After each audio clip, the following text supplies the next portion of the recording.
Every moment, we have an opportunity to connect or disconnect. And often what determines our direction are stories. The stories we grow up hearing, the stories we come to tell about ourselves and each other and the world. We're all connected all the time, but it doesn't always feel that way. It's so easy to feel disconnected from ourselves, from our truths, from the ground of our being, from one another. But connection is what affords us the spiritual generosity that will change the world. And we can do that by changing our story. And it happens all the time. So let me give you an example. Probably most of us have had the experience of being in a car, on our way somewhere important. We're in a hurry, maybe to a job or an interview or to pick up the kids from school. And we're trying to get there, and suddenly the slowest driver in the world pulls in front of us. Some of you may be that slowest driver.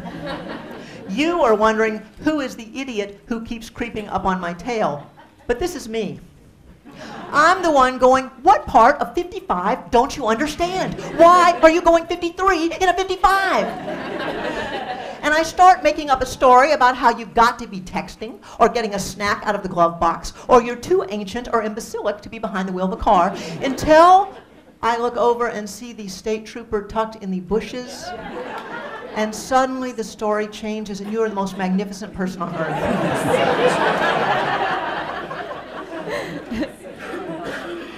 And then, because I feel a connection to you, I remember that sometimes even I drive slower than the speed limit when it's rainy and dark and I can't really see.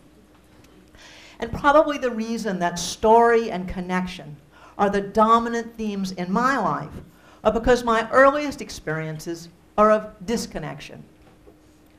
I was born female in Nashville, Tennessee in 1958. But by the age of 4, I knew that a terrible mistake had occurred in utero. I should have been born a boy in New England. So I felt this sense of disconnection from my own body and from my region.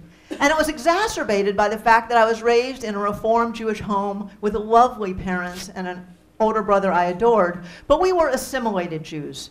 We had a Christmas tree, we ate bacon, and my cousins were all conservative, observant Jews who kept kosher, observed the Sabbath, stuck with the Jewish holidays, and I lived in fear every December that they would drop by and see our Christmas ornaments. Oy. Now, when I was 6 years old, I went to Jewish Community Center day camp. There were 2 points of disconnection. One, the boys' bathing trunks I wore. And the other disconnection was I brought my ham sandwich and the other kids noticed. And they all said, she's got ham, Leif brought ham. And I said, no, it's beef bologna. And even at 6, those children knew the only bologna was what I was feeding them. So I felt this disconnection sort of as a Jewish kid, but with other Jews it didn't click. But then on the other hand, I felt disconnected from what Flannery O'Connor so aptly called the Christ-haunted South. Because when I was 9 years old, my friend Rachel, who lived in a waspish suburban neighborhood, took me a couple of houses down to a little girl who had a trampoline in the backyard. For some unknown reason, Rachel introduced me this way. This is my friend Leif. She's a Jew. The little girl's face curdled as she spat, "You killed Christ." No, I didn't. I said I wasn't even there. But I began to identify with other marginalized people, outsiders, people who are invisible.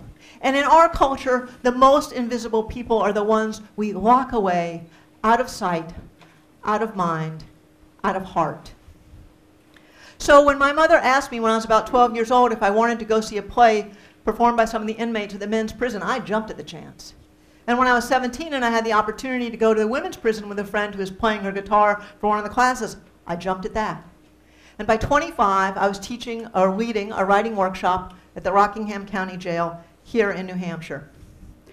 Because even though I did not turn into a boy, I did keep the clothes, but I did not turn into a boy, but I did get to become a New Englander.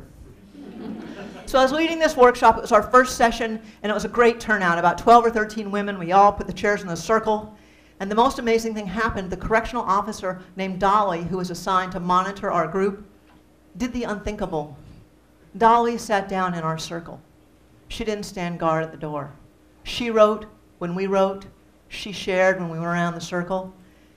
And for that wonderful moment, the distinction between inmate and staff and volunteer vanished, and we just became a circle of women connected by the written word.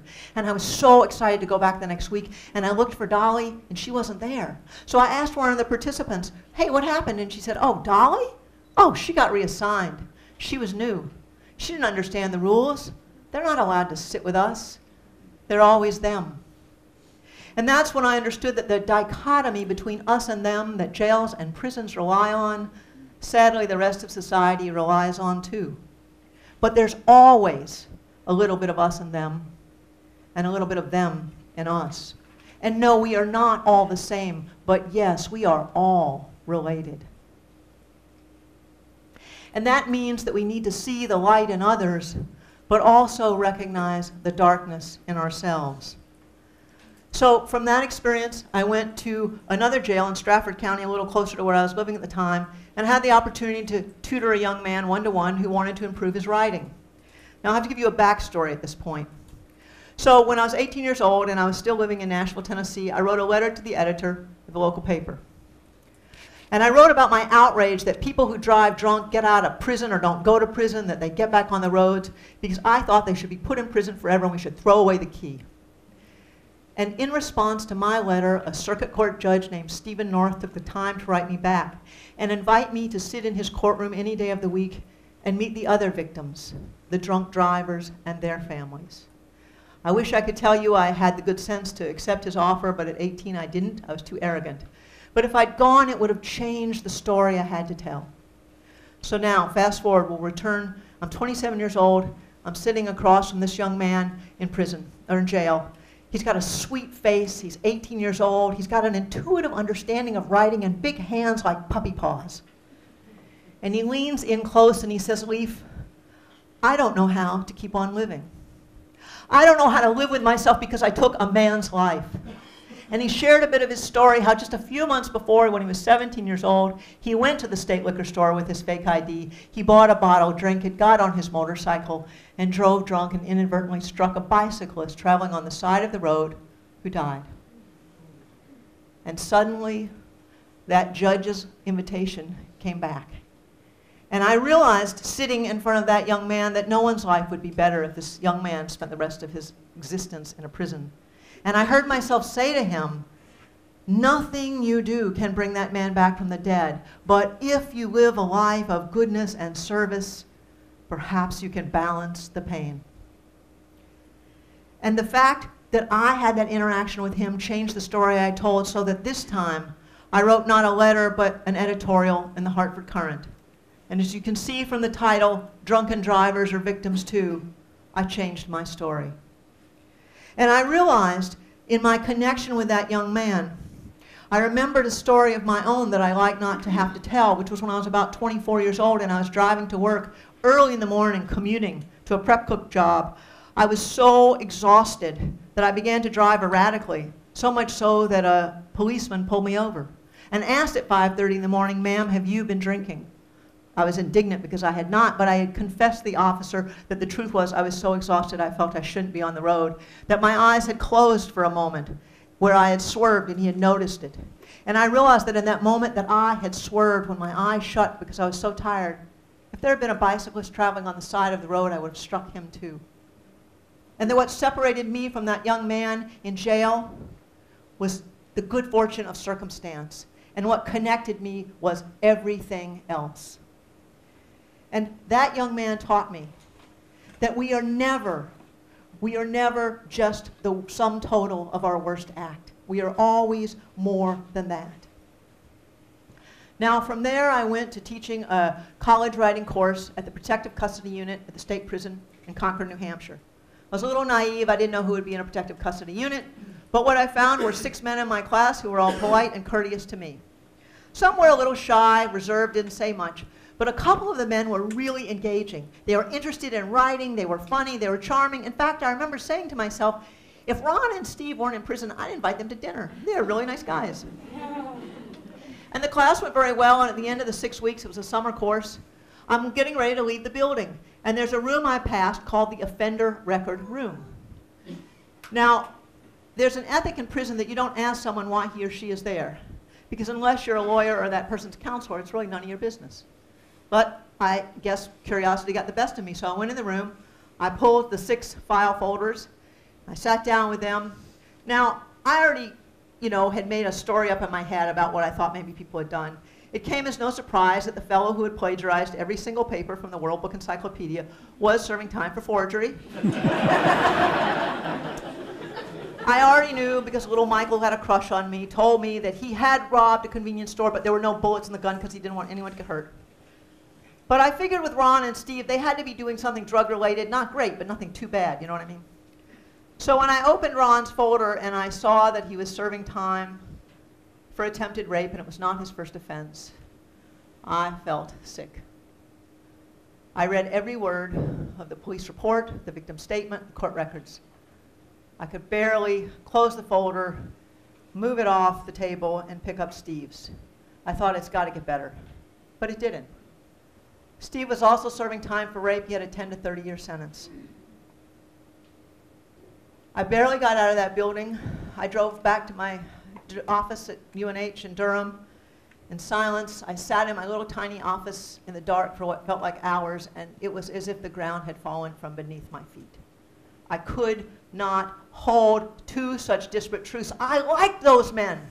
I felt a real connection with them, and I so wanted to disconnect from the horror of what they had done. And of course, I was too ashamed to admit to them that I had looked at their files. But I wanted to know how they had come to do what they did. And as much as I thought I wanted to disconnect, I couldn't because there was a connection. And I realized that connection is messy and hard a lot of the time, and that is when the transformation happens.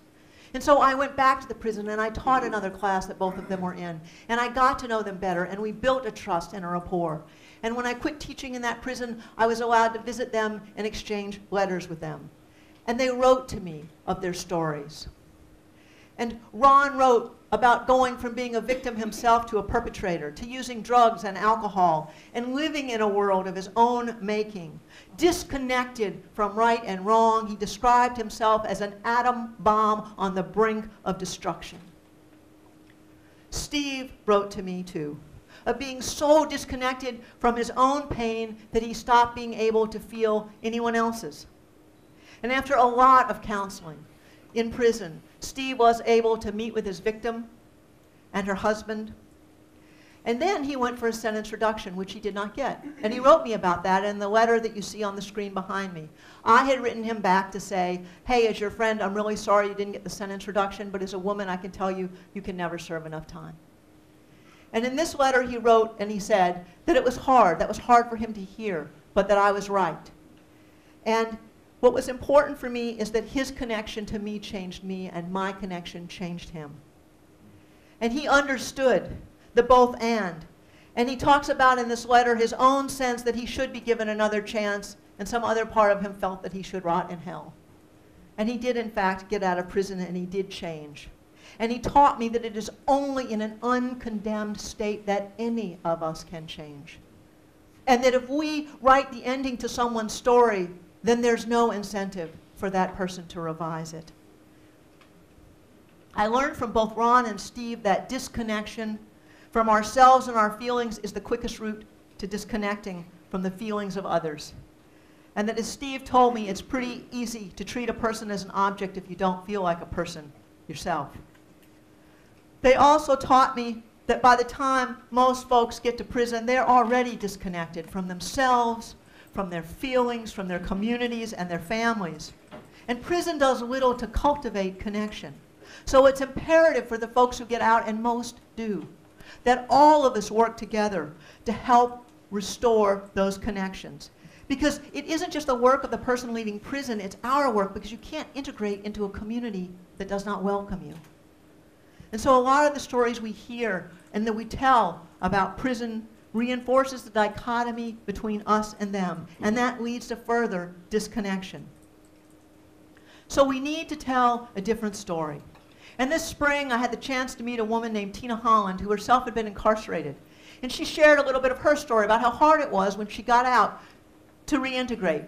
And that it was so essential to have a solid system of support. And in our conversation, in a moment of mind meld, we both said, we have to start a healing house for women getting out of prison and jail. And that is how Monadnock Restorative Community emerged. So with a small group of dedicated folks, we formed a nonprofit where we're still in the process of getting a building so that we can open a house for women where 5 women at a time can come to live for not less than a year, not more than 2, where those women can focus on healing and recovery, where they can learn all kinds of skills because we have a community partnership model, where good folks like you will come in and share your skills, help women to learn everything from nutrition, yoga, physical health, fiscal responsibility, parenting skills, educational skills. Each woman will have a vocational mentorship so that she's not just given a job, she's given the opportunity to know how it feels when you matter and to have meaningful work, to be held in a supportive environment. And we'll invite folks into our community to break bread with us and sing with us and make music with us and share our stories, to expand the stories that we all have. Prison and prisoners, by definition, epitomize disconnection. But we can't afford to throw away the keys to so many people's lives. Our mothers and fathers, our brothers and sisters, our children, our cousins, our neighbors, our antagonists, ourselves. We can't let the story of anyone's worst act be the only story we hear or tell. Because embedded in every story is a bit of the person hearing the story and a bit of the person telling it.